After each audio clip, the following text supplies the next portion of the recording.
Good morning, everyone. Tashidile, namaste. First of all, it's a real honor for me to be part of this very auspicious gathering in a very special country, Mongolia, which has been an aspiration for me since long to be able to visit. Besides that, of course, the love and the affection that I've been receiving since the last couple of days has been very, very wonderful. So I'm very grateful for that.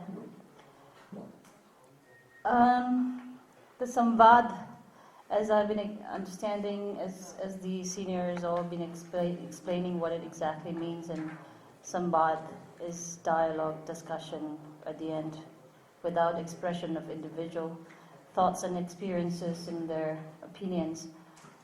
Dialogue cannot be possible. Here, belonging to a Buddhist community as a female practitioner, the issue that I've been trying to address is the gender issue. Yes, all the great masters from every religion, always I've heard theoretically that all beings are equal, all has to be respected. Irrespective of their gender, or their background, rich or poor, learned or illiterate. Everyone needs to be respected, and I think everyone knows that. It's a simple common sense.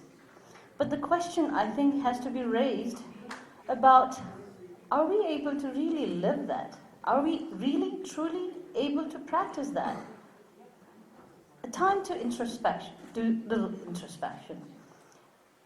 Great scholars everywhere, great masters everywhere, we listen to them, of course, with the utmost respect and gratitude, feeling so fortunate that we are able to listen to such great teachings of the great masters and listen to the great scholars about the perfect things, how things should be fixed, how problems are addressed, and how the solutions should be applied, and so and so.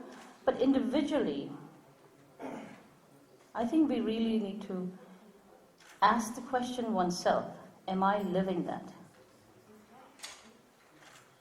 We lack practitioners, sincere practitioners of the religion that we claim to belong to. The reason why I say this is because my family, the cultural background in my family belong to the Buddhist community, Buddhist culture. And when I've seen my parents really paying the utmost humble respect to the masters and going to monasteries, doing their worshipping, prayers and charities and everything you call it, you name it. But at home, the conflict seems to be so vividly clear, which I, as during the childhood time, as the child of that couple, have been a victim of violence. As the principle of Buddhist teaching and the Buddhist followers are supposed to practice non-violence, understanding, respect, compassion, and so you name all the good things. But in reality, the living world, we seem to forget, we seem to ignore. The discriminative attitude of individuals in the society, here I'm talking of only my own Buddhist community. Please forgive me if I sound not really speaking the correct things regarding other religion, which I am not in a position to do that. I sometimes feel this is kind of a hypocrisy. The best thing to avoid conflict is to stop being hypocrites. Really. And the conflicts, the bigger issues in the world we talk about, we try to address. How can we solve those bigger issues without solving the most essential issues at home? What a parent transmits to their children is how they live their principles, their values. Okay, a father who smokes can tell the child not to smoke, but you're smoking. how can you really convince your child not to smoke and to make them understand smoking is injurious to health? I think we have so many and enough scholars. We need living examples in our own societies. Stop being hypocrites. And when I speak of that, I include myself in it, to be very honest. And I regret many of the behaviors that I ignorantly, practiced in my life. At this stage of life, now I am slowly correcting myself. And I'm very grateful towards all the great masters with whose blessing I have been able to really come to a point of introspection. But yet, not only me, we are many of us who are belonging to this very profound culture and practice of Buddha's path. And I think, though I'm not a scholar, and I don't consider myself a very highly learned person, but I am one of the beings that exists in this community or this world who wish to be happy. And I've been trying that sincerely to really enjoy my happiness. And then a lot of the time I followed what I've been told what I should do. I tried to follow, but a lot of the time I feel like this is such a conflicting thing. What has been told to do and what I'm doing, or what is being practically practiced, is not really matching. So then I did try to do a little of an introspection, and then I realized some of the mistakes that I seem to be engaging myself so ignorantly, and I slowly started correcting them. And I feel good. What I request here, and it's just a humble request, I'm not in a position in terms of my academic knowledge or my whatever so far I've done. I don't stand in a position to tell anybody what they should do, but it's just a simple, humble request to everyone.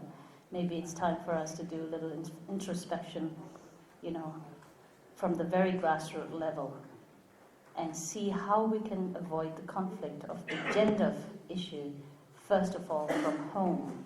And what we transmit to our kids, our children, our next generation, future generation, are we doing the right thing? And to start from the monasteries, from the senior monks, senior nuns, towards the young junior monks and junior nuns. In fact, in the last 2 days, I'm a very conscious person regarding gender issue.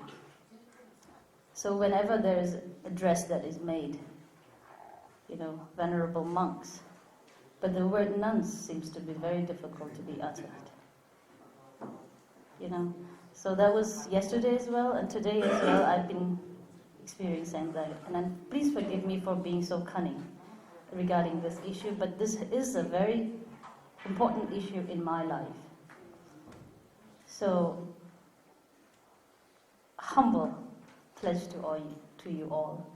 And the next Samvad, please think of a gathering where maybe men and women sit together and find out why this discrimination seems to be taking place since long now, and should it be continued further or not? What can we do really to address this issue in a very effective and a very serious manner? How can we transmit the right values and right behaviors, right exercise to the kids for the next generation? So that's what I want to say. And then besides that, I really am so grateful to listen to His Excellency, the Tourism Minister of Mongolia here, regarding the green passport. I deeply, deeply, deeply, sincerely rejoice this, and make me feel so good. And I really want to express my gratitude for that. And I would like to say that when I go back home, I want to go and meet my tourism minister and share this to him, and I hope that I can encourage or inspire him to really adopt this campaign. And once again, thank you so much to the Gunung Monastery here and to the government of Mongolia for such a kind hospitality. And the most impressive part is to see the very young, energetic Prime Minister of Mongolia, even a younger president I heard, which I haven't seen him, but yet I've been hearing about it. So thank you so much, and my deepest gratitude to you all. And please forgive me for being so cunningly talking about such conflict, but it is important, I think.